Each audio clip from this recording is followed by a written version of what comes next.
خۆشحاڵین کە ئەم دەرفەتە ڕەخسێنرا بۆ ئەوەی کە بتوانین ڕاستەوخۆ قسەتان بۆ بکەین دەربارەی سەردانەکەمان بۆ بەغدا.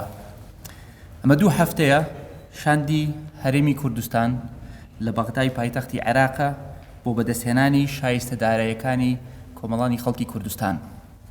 خۆشبەختانە لە چوارچێوەی سەردانەکەمان توانیمان ڕێککەوین لەگەڵ حکوومەتی فەدرالی لەسەر پرۆژە یاسای موازنەی 2021. هیوادارین کە ئەم سەرکەوتنە ببێتە مایەی تێپەڕاندنی ئەم پرۆژە یاسایە لە پەرلەمانی عێراقیەوە.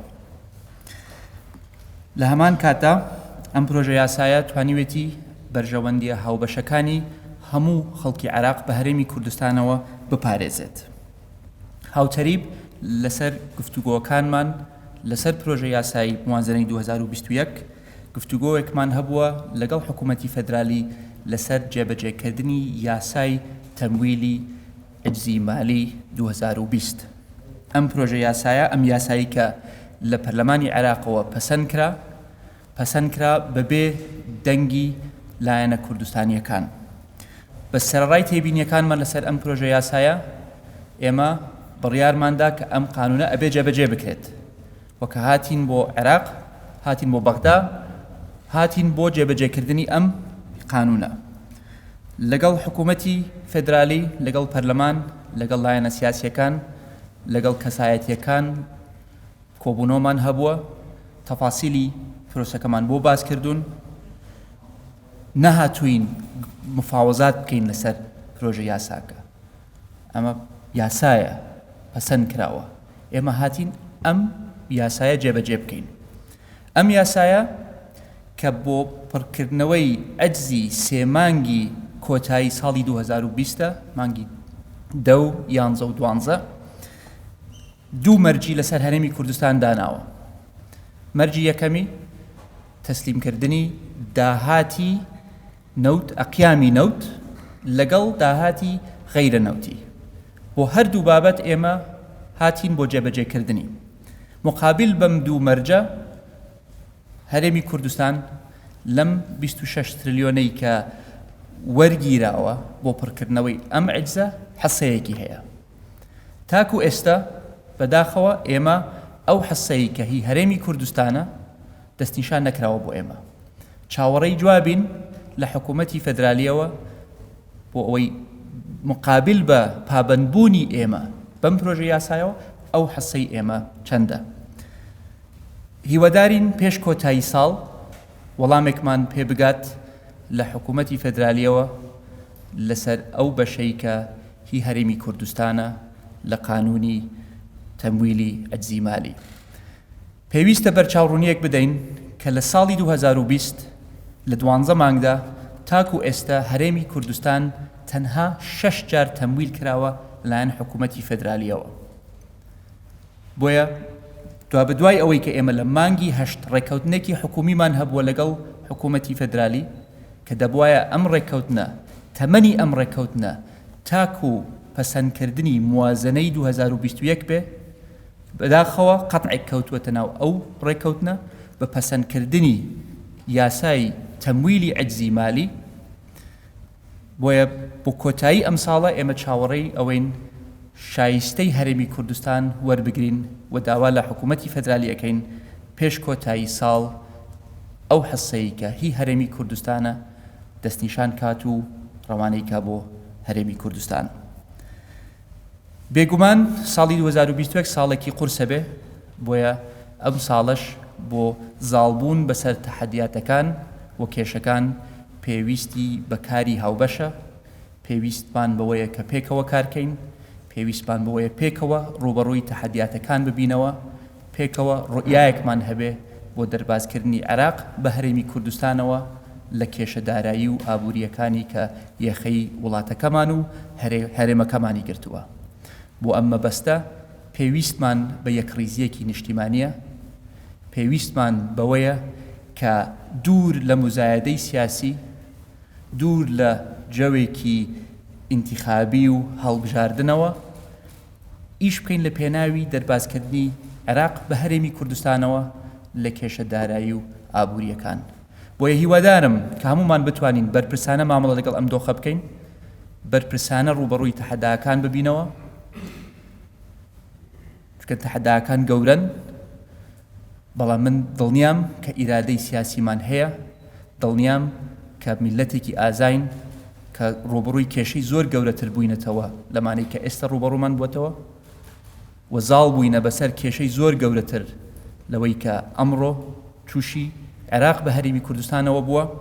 بۆیە من هیوادارم کە لایەنە سیاسیەکان لە زاخۆوە تاکو و بەسرە پێکەوە کارکەین بە یەک دەست بە یەک ئامانج لە پێناوی سەرکەوتن. من گەشببینم کە ئەتوانین زاڵ بین بەسەر کێشەکان، گەشببینم کە ئەتوانین لە 2021 سەرکەوتن بەدەست بهێنین بۆ هەموو خەڵکی عێراق بە هەرێمی کوردستانەوە. سوپاستانەکەم بۆ ئامادەبوونتان و ئامادەم وەڵامی پرسیارەکانتان بدەمەوە.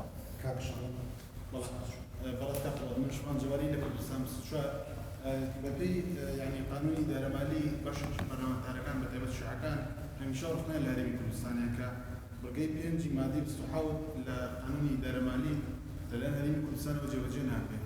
واوقات مادەی 27 بامان شووە، یعنی ئەم دوو مادەیە ڕخنەیەک هەمیشە لەلایەن پەرلەمانتارانەوە بکرێتەوە هەوکات بەشێک لە پەرلەمانتارە کوردەکانیش وەتی هەرێمی کوردستان بۆ تۆمەتبارەکەن کە نەوت ڕادەسی عێراق ناکات لەبەرەو موچەنایەت. لە سەبارەت بە یاسای ئیدارەی مالی باسی داهاتی نەوتەکە، بۆیە ئێمە لەم بابەتە ئەبێ ورد بین لە تەقیمەکەمان، ورد بین لە ناوەڕۆکی قانونەکان. تاوان لە ساڵی 2020 سێ جۆرە ڕێکەوتن هەبووە، سێ قانون هەبووە کە حکمی ساڵی 2020 کردووە. لە بیدایەتی ساڵەوە لە یەکەوە تاکو مانگی 8 قانونی ئیدارەی مالی هەبووە. ئەم قانونە باسی داهاتی نەوتەکە و داهاتی غەیرە نەوتیەکە. ئێمە ئامادەبوونی خۆمانمان دەربڕی لە 2019ەوە ئێمە وەکو هەرێمی کوردستان ئامادەبوونی خۆمانمان دەربڕێەوە چ ڕادەستکردنی ئەو بڕە نەوتە بووە کە پێشتر ڕێکەوت بووین لەگەڵ حکوومەتی فەدرالی لەسەری چ ڕێکەوتن لەسەر ڕادەستکردنی داهاتی نەوت بێ، ئێمە ئامادەبوونی خۆمانمان دەربڕێەوە. بۆیە لە یەکەوە تاکو مانگی 8 قانونی ئیدارەی مالی هەبووە. لە مانگی 8 حکوومەتی هەرێم گەیشتینە ڕێککەوتنێک لەگەڵ حکوومەتی فەدرالی کە ڕێککەوتنێکی حکومیمان هەبووە بۆ کە ئەبوایە لە مانگی 8ەوە جێبەجێ بکرایە تاکو پەسەندکردنی پرۆژە یاسای بودجەی 2021. ئەوە بوو کە باسم کرد لە ناوڕاستی تەمەنی ئەو ڕێککەوتنە پرۆژە یاسای یا یاسای تەمویلی عەجزی مالی پەسەند کرا. بۆیە هەر سێ ڕێکەوتن قانونی ئیدارەی مالی مەسەلەی ڕادەستکردنی داهاتی نەوت بێ حاضر بووینە و ئەگەر سەیری حساباتەکانیش بکەیت ئەو بڕێی کە هەرێمی کوردستان وەری گرتووە لە ساڵی 2020 لە یەکی مانگەوە تاکو کاتی ئیتیفاقەکەی حکوومیەکەمان ئەو داهاتی نەوتەی هەرێم لێ بڕاوە لە ئەو بەشەی کە هەرێمی کوردستان وەری گرتووە. بۆیە ئەتوانین بڵین ئێمە داهاتی نەوتمان ڕادەست کردووە بە حکوومەتی فەدرالی. لە کاتی ڕێککەوتنمان لەگەڵ حکوومەت دیسانەوە ڕێککەوتنێک هەبووە لە چوارچێوی ئەو ڕێککەوتنە هەرێمی کوردستان 320 ملیار دیناری وەرگرتووە، بێگومان ئەوەش دوای حیسابکردنی داهاتی نەوتی هەرێمی کوردستان بووە. بەڵام ئەوەی کە ئێستا ئێمە چاوەڕێەکەین ئەم سێ مانگەی ئەخیری 2020 کە دیسان مقابل بە ڕادەستکردنی داهاتی نەوت و داهاتی غەیرە نەوتی شایستەی هەرێمی کوردستان وەربگرین بە پێی قانونی تەمویلی عەجزی مالی. تحية طيبة. محمد سعد من الشرقية نيوز. أستاذ، ما هو سبب فشل المفاوضات التي جرت بين الإقليم والمركز بغداد؟ وهل هناك جولة ثانية من أجل حلحلة هذا الموضوع؟ وما هو السؤال الثاني، ما هو موقفكم من الموازنة لعام 2021 التي قررها رئيس الوزراء يوم مجلس الوزراء يوم الأمس؟ گفتوگۆکانمان لەگەڵ حکوومەتی فەدرالی بەردەوامن بە هیچ شێوەیەک شکستیان نەهێناوە. ئێمە وەکو ئاماژەم پێدا توانیومانە بگەینە ڕێککەوتنێک لەگەڵ حکوومەتی فەدرالی لەسەر موازنەی 2021.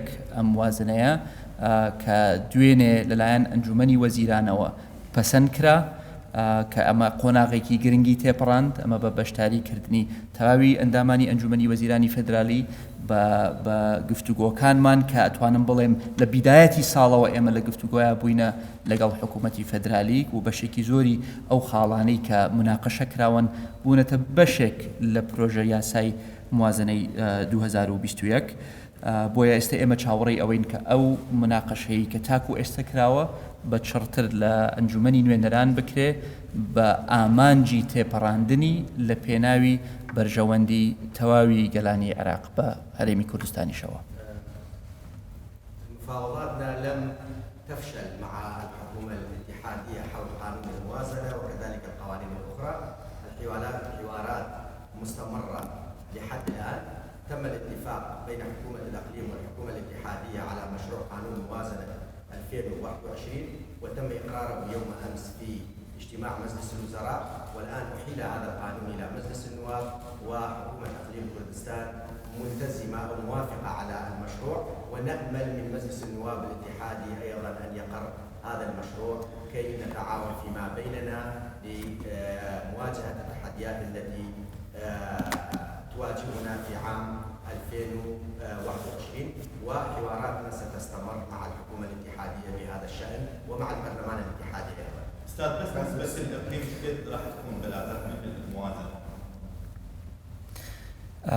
نسبەتی هەرێم لە موازنەکە دەستنیشان کراوە موازحە دوای خەرجی سیادی و دوای خەرجی حاکمە و ئەو خەرجیانەی کە لی دەرێت پێم وایە نسبەیەکە کە بە پێی تەقیمی ئێمە کەمترە لەوەی کە ئێمە تەوەقوعمانە کرد، کەمترە لەوەی کە ئێمە بە حەقی خۆمانی ئەزانین، بەڵام ئەمە پرۆسەیەکە کە لە چەندین ساڵە ئەمە ئیستیمرارەتی هەبووە و پێم وایە هەر 12.67%ەکەیە کە پێشتر ئێمە وەکو هەرێمی کوردستان 70%مان هەبووە لە میزانیای عێراقەوە.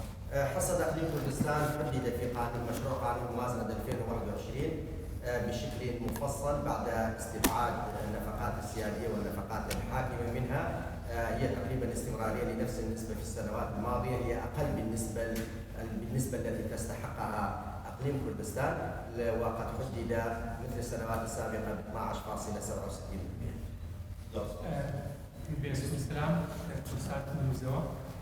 دەنگۆیەوە هەیە بەشێک لە لایەنە سیاسیەکان وایە هاوڵاتیان تێگەیاندووە کە فشار بکەنە سەر ئەنجومەنی نوێنەران و ئەنجومەنی نوێنەرانیش فشار بکەنە سەر حکوومەتی عێراقی فدراڵ کە شایستەدارایەکان ڕەوانەی هەرێمی کوردستان نەکرێت. تا چەندێک ئەمە ڕاستە ئەم دەنگوانەی کە ئەو فشارە هەیە لەسەر ئەنجومەنی نوێنەران و ئەنجومەنی وەزیران کە شایستەدارایەکان ڕەوانەی هەرێمی کوردستان نەکرێت. ئەم فشارانە نوێنین لە حقیقت ئێمە چەندین ساڵە ئێمە ڕوبەڕووی ئەم جۆرە فشارانە بووینەتەوە کە لە ڕابردووش بوونەتە هۆی بڕینی بەشە بودجەی هەرێمی کوردستان. ئەگەر لە بیرتان بێ لە ساڵانی 2014ەوە تاکو 2018 بە تاوەتی بودجەی هەرێمی کوردستان بڕدرا و هیچ تەمویلێک نەنێردرا بۆ هەرێمی کوردستان لەو 4 ساڵەیەدا. بۆیە ئەو جۆرە فشارانە هەیە بەداخەوە ئێڵێم ناحەقیەک هەیە کە حەزەکەم لێرە ڕوونی کەمەوە. زۆر جار باس لەوە ئەکرێ کە لەبەر تەمویلکردنی هەرێمی کوردستان کە ئەم پارەیە ئەدرێ بە هەرێمی کوردستان غەدرێک لە بەشەکانی تری عێراق دەکرێت کە ئەمە ئەسڵ و ئەساسی نییە و پێم وایە بە هیچ شێوەیەک ئەمە زۆر دوورە لە ڕاستی و باشترین دلیل بۆ ئەوەی کە ڕوبەڕووی ئەو جۆرە تۆهمەتانە ببینەوە ئەوەیە کە ئەو 4 ساڵەی کە حکوومەتی هەرێمی کوردستان هیچ تەمویل نەکران لەلایەن حکوومەتی عێراقەوە، من پرسیارەکەمەوەی ئەو پارەیە چی لێکرا، چه مەشروعێکی پێکرا لە بەشەکانی تری عێراقەوە، چه جۆرە خزمەتگوزاریەک گەێنرا بە بەشەکانی تری عێراقەوە. بۆیە ئێمە ناکرێ هەرێمی کوردستان ئیتیهام بکرێ کە ئەگەر ناوچەیەکی تر لەم عێراقە وەک پێویست خزمەت نەکراوە ئەو وەک پێویست ئاوەدان نەکراوە، ئەوە پەیوەندی نییە بەو بڕە بچووکەی کە پێشتر ئەنێردرا بۆ هەرێمی کوردستان و ئێستا چاوەڕێین لە 2021ەوە بنێردرێ بۆ هەرێمی کوردستان. بۆیە من هیوادارم کە لایەنە سیاسیەکان واقعانە مامەڵە لەگەڵ ئەم دۆخە بکەن و دوور بکەوینەوە لە مزایدەی سیاسی و جوڵاندنەوەی شەقام لە پێناوی بەدەستهێنانی مەرامێکی سیاسی.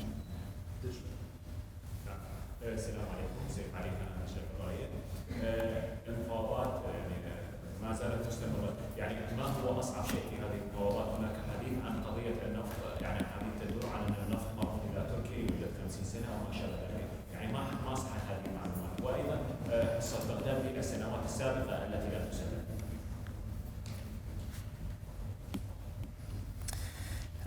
بێگومان من هەندێک جار حەز ناکەم ناوی بنێم مفاوەزات، من زیاتر حەزەکەم لە چوارچێوەی گفتوگۆ شەرحیان بکەین.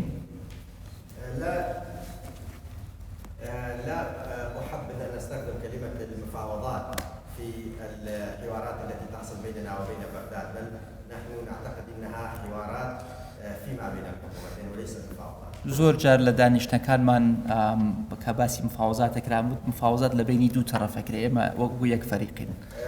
دائما عندما كان يطرح مفهوم المفاوضات فيما بيننا في اجتماعاتنا كنا نؤكد بأن لا أحبذ استخدام المفاوضات، لأن المفاوضات يستخدم بين الطرفين، نحن طرف واحد وفريق واحد.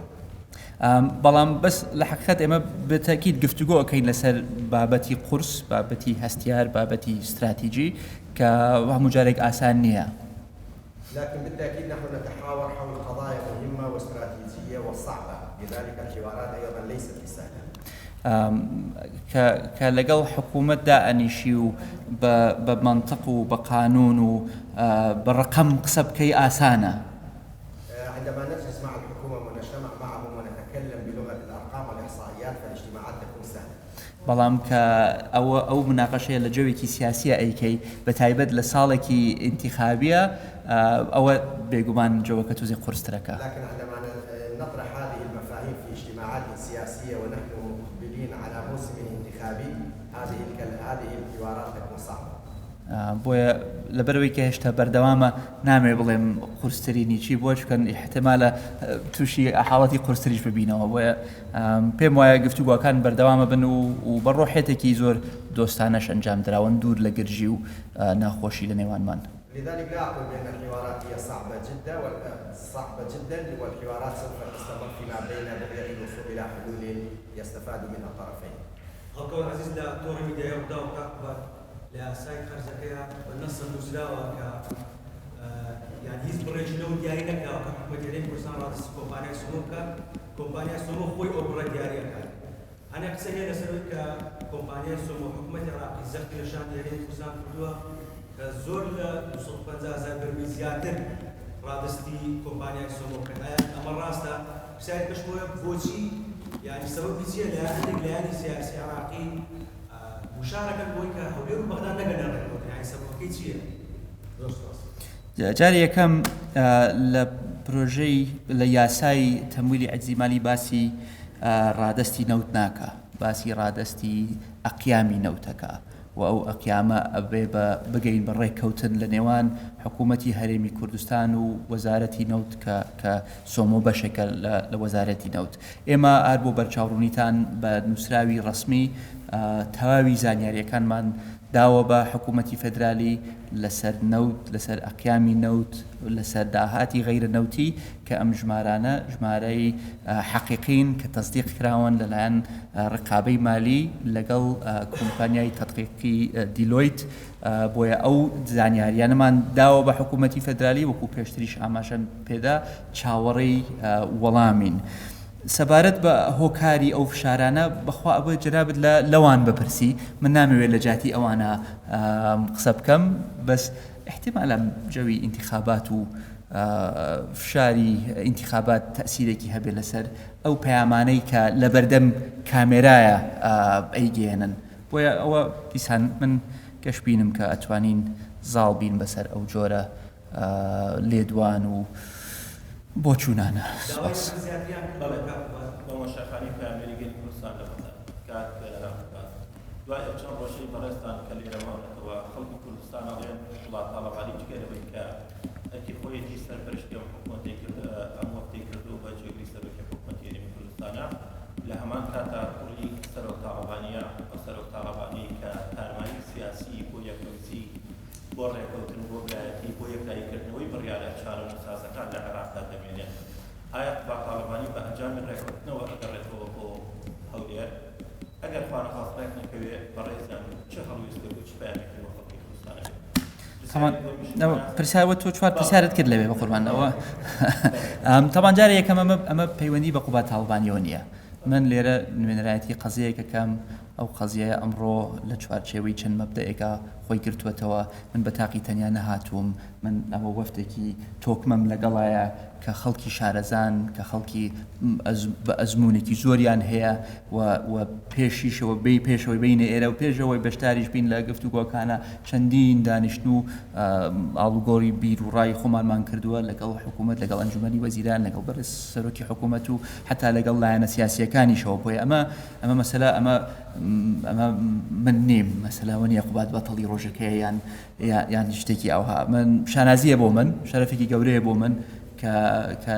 سەرپەرشتی شاندێکی ئاوها تۆکمە بکەم لە بەغدا و شانازیەکە بۆ من کە بتوانم نوێنەرایەتی قەزیەیەکی ئاوها گرنگ بکەم لە بەغدای پایتەخت بۆیە من ئەمڕۆ ڕامگەیاند کە ئێمە گەیشتینە ڕێککەوتنێک لەگەڵ حکوومەتی فێدرالی لەسەر موازنەی 2021 کە خەبەرێکی گرنگە کە جۆرێک لە دڵنەواییە کەیاتەوە بە خەڵکی عێراق بە هەرێمی کوردستانیشەوە کە ئەگەر ئەم پرۆژە یاسایە بەم شێوەیە تێپەڕ بێت لە پەرلەمانەوە ئەوە بۆ ساڵی داهاتوو ئەوەی کە پێی ئەوەترێ کێشەی موچە وە قوتی خەڵکی ئیشەڵڵا چارەسەر بکرێت بۆیە من بیر لە نەتیجەی ئیجابیەکەمەوە دائیمە چون خۆم دائیمە کەسێکی گەشتبینم سپاس.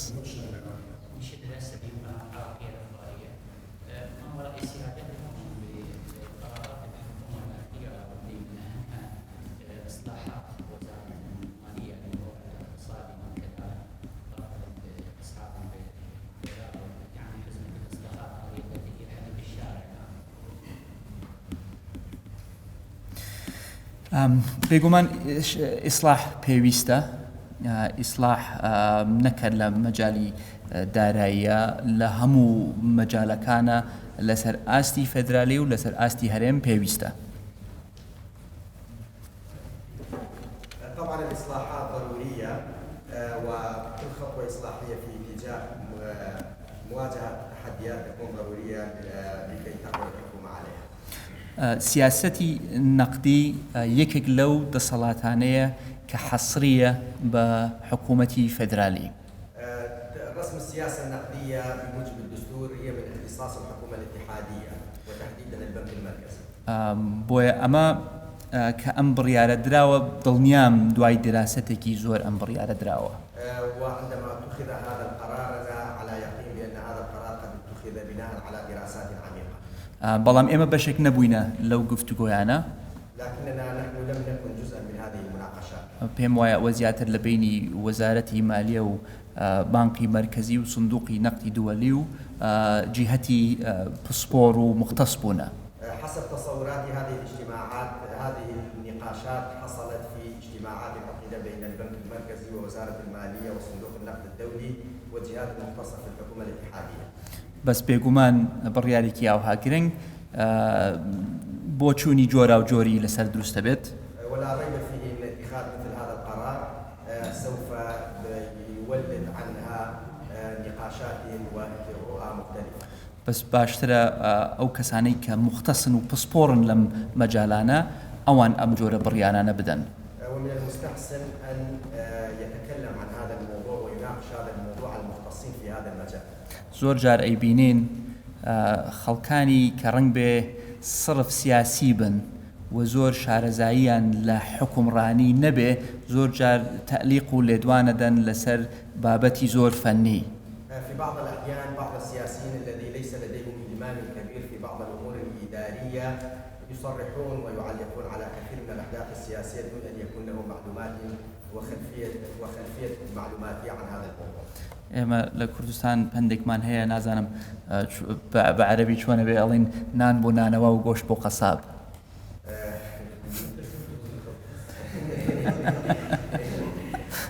نحن لدينا مثل في اقليم كردستان بانه كل لابد ان يمتهن مهنته وحرفته.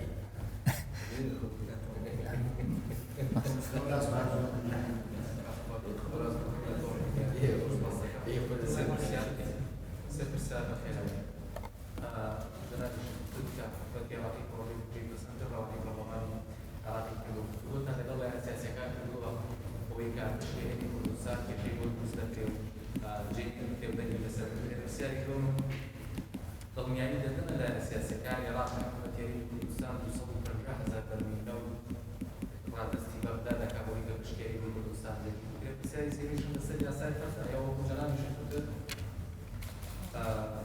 بیانوتان بۆ بەغدا نێت بۆی کە ئابن بە یاسای فەرزە بۆی کە موچەی مانگەکانی کۆتایی ساڵی 2020 ڕاوە نەخرا بە ڕواایەوە بۆ وەکی عێراقی یاسای فەرز جێبەجێ ناکات بەربەستەکە چی بۆ یاساکە دەتوانێت جێبەجێ بکات کێ بەربەستە و چی ژۆر بەستە سپاس سێ پرسیاری تۆکمە بێگومان ئێمە لە چوارچێوەی سەردانەکەمان ئێمە گفتوگۆمان هەبووە لەگەڵ بەشێکی زۆری لایەنە سیاسیە کاریگەرەکانی عێراق لە هەمان کاتیشتا لە جەلسەکەمان لە پەرلەمان کە نوێنەرایەتی زۆرینەی کورتلەکانی لێ بووە توانیومانە زۆر بابەت تاوتوێ بکەین و هەندێ ئەو تەفسیر و تێڕوانینە هەڵانە ڕاست بکەینەوە هیوادارم مقنع بوون قسەکانمان بەس من لەو باوەڕەدام کە ئەبێ زیاتر ئیش بکەین لە بەغدای پایتەخت ئەبێ سەردانەکانمان زیاتر بکەین ئەبێ ئەم پەیوەندیانەمان لەگەڵ لایەنە سیاسیەکان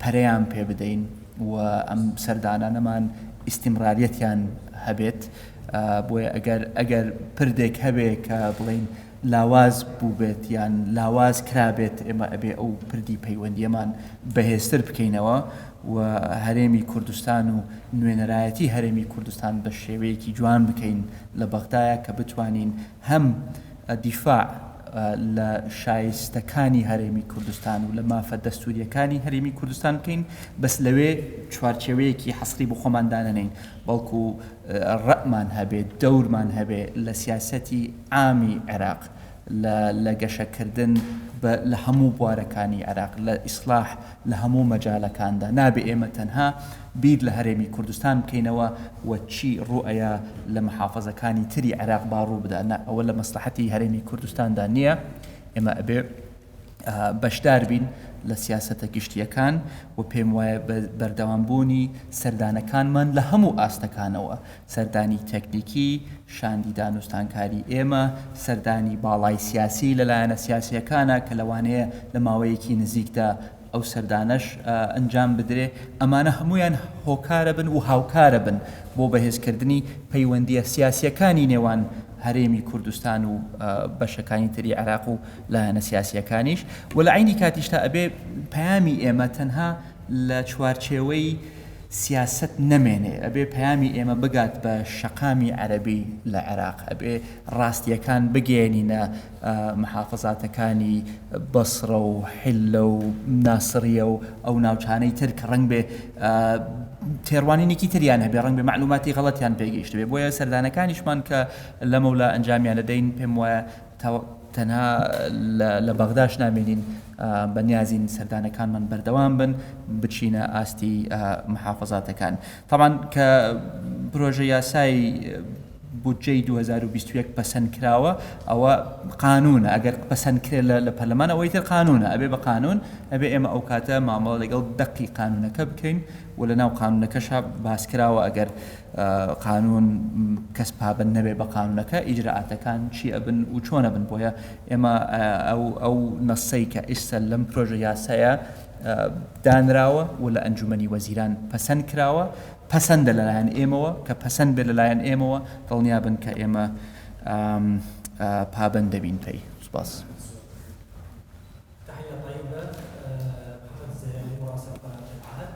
هنالك مشكلة قد تكون مفصلية بين حكومة المركز وحكومة الإقليم وهي المنافذ الحدودية. ماذا تمخض حول هذا الموضوع من الحوارات التي جرت؟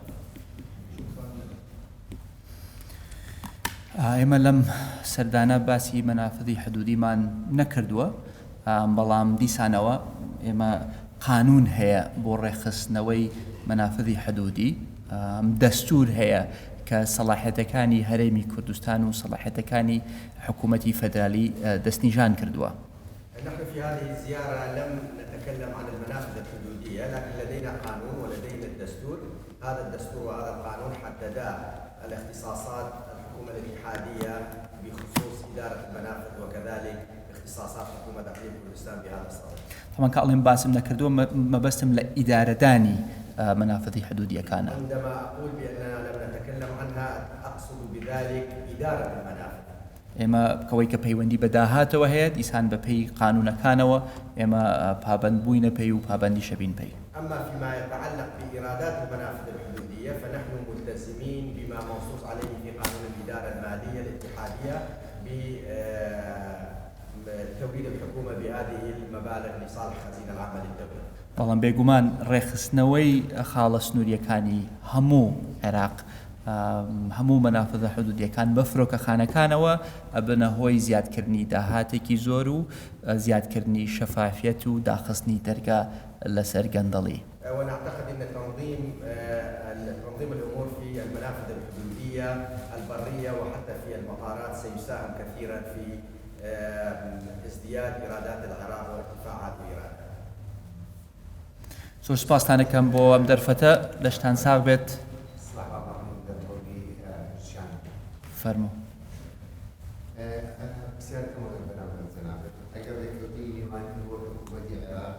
داخل ولا رئيس أمانة بديل هريم مستقبل برامج بعد سيدة إنه بسياري كمان بسياري لو وتايكو لو كان أنا يشتري سەبارەت بە پرسیاری تو هەمان سەعاتێکە باسێکم دیارە جەنابەت گوێت لێ نەگرتووە بۆیە ئەوە بەر بگەڕێرەوە سەر قسەکانی پێشووترم بۆ دەرەکەوێ من چیم وت سەبارەت بە پرسیاری یەکەم حەز ناکەم ئەوەندە ڕەشبینانە سەیریکەی و ئەگەر نەگەیشتنە ڕێککەوتن و داخرا و داخستن و کردنەوە نییە ئێمە پرۆسەیەکمان دەست پێ کردووە ئەم پرۆسەیە بەردەوامی ئەبێت ئیستیمرارێتی ئەبێت و پێتەڵێم من گەشتبینم لەوەی کە ئەگەینە ئەنجام من حەزەکەم پێت بڵێم قەزیەی هەرێمی کوردستان بریتی نییە تەنها لە موازنە و لە بودجە و لە موچە قەزیە هەرێمی کوردستان زۆر فراوانترە لەمە چەندین بابەتی تر هەیە کە ئێمە ئەبێ گفتوگۆی لەسەرا بکەین کە پەیوەندیان بە دەستورەوە هەیە پەیوەندیان بە یاساکانی دیکەیەوە هەیە بۆیە ئەو پەیوەندیە ئەمە نەهاتووینەتە وڵاتێکی جیاوازەوە ئەمە وڵاتی خۆمانە لە وڵاتی خۆتدا ئێمە پەیوەندی بەردەوامە بێتەوە نییە ڕێککەوتنێکمان واژوو کردبێت لەگەڵ وڵاتێکی تر کە ئەچین ئیمزایەکەوی تر تاو بەجێ هێڵی بۆیە حەزەکەم تو وەکو خۆی سەیری مەوزوعەکان بکەی ئەمە گفتوگۆیەکە کە بەردەوامە بێت و نەتیجەکەشی خێرە بێت سوپاسانەکەم بە خێر بن سەرچاو هشتان ساغ بێت.